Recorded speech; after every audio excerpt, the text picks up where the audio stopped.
डर का सामना करो। डर से बचने का सिर्फ एक ही तरीका है कि उसका सामना किया जाए। यदि आपके अंदर कुछ खोने का डर रहेगा तो आप कुछ भी बड़ा नहीं पा सकते। किसी भी समस्या का दृढ़ता से सामना करना चाहिए। यह अंदाज़ा लगाना मुश्किल नहीं है कि अगर कोई डर ना हो तो जीवन कितना सुंदर होगा। चाहे जो भी परिस्थिति हो, हमेशा धार्मिकता के मार्ग पर चलो। ध्यान करो और अपनी आत्मा से पूछो कि क्या सही है। आपके अंतरात्मा की आवाज़ भगवान की आवाज़ होती है। भगवान की आवाज़ को अंतरात्मा की आवाज़ के रूप में सुना जा सकता है और यह केवल तब किया जा सकता है जब कुछ समय के लिए शांत मन से ध्यान करते हैं। परिणामों की परवाह मत करें। कर्म करना आपका कर्तव्य है। परिणामों की परवाह मत करें। आप आपके कर्म और अपने कर्तव्य को नियंत्रण कर सकते हैं। परिणामों को आपको कोई भी नियंत्रित नहीं कर सकता है। काम का फल आपका मकसद नहीं होना चाहिए और आपको कभी भी निष्क्रिय नहीं होना चाहिए। हमारे अधिकांश फैसले तब प्रभावित होते हैं जब हम उनके परिणामों के बारे में ज़्यादा सोचने लगते हैं।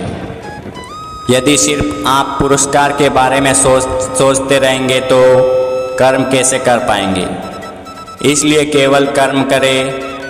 जो व्यक्ति परिणामों की चिंता नहीं करता तो वो कभी भी हार नहीं सकता। परिवर्तन के लिए तैयार रहे। परिवर्तन संसार का नियम है, उसके लिए तैयार रहे। परिवर्तन ही जिंदगी का सार है, चाहे वह जिंदगी हो या कुछ और। परिवर्तन के लिए हमेशा तैयार रहना चाहिए।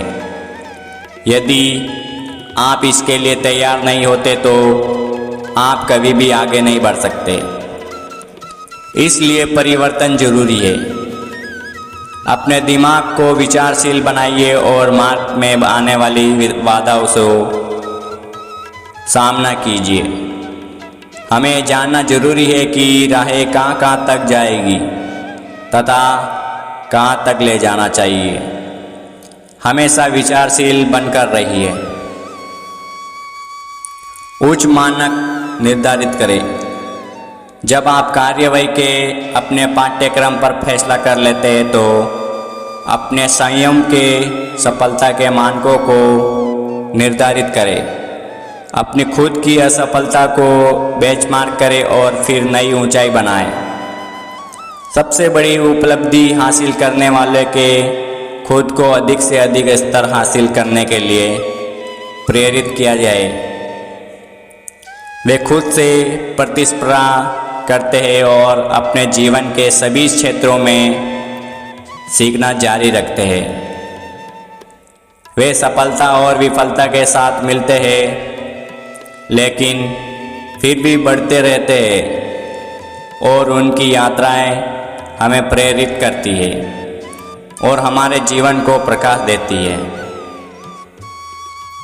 हमेशा विनम्र रहे। श्री कृष्ण सारी सृष्टि के स्वामी थे, फिर भी वे विनम्र थे और अपने बड़ों के प्रति सम्मान दिखाते थे।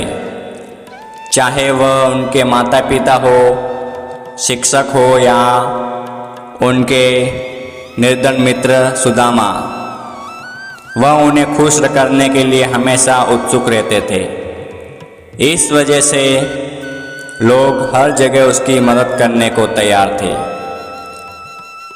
यदि आप सफल होना चाहते हैं तो आपको हमेशा विनम्र रहना होगा। सभी के प्रति सम्मान दिखाना होगा क्योंकि विनम्रता सारे सद्गुणों की नींव है। कवि प्रेमचंद ने कहा है कि जहाँ नम्रता से काम निकल जाए वहाँ उग्रता नहीं दिखानी चाहिए।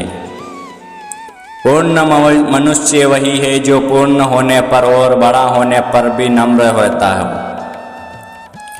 और सेवा में निमग्न रहता हो।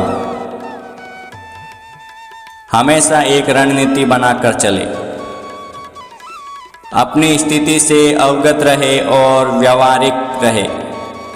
कभी कभी आपको आउट ऑफ बॉक्स सोचना पड़ता है। श्री कृष्ण एक महान रणनीतिकार है और प्रेम का पाठ पढ़ाकर कृष्ण हर किसी को सम्मान दृष्टि से देखने की सीख देते हैं।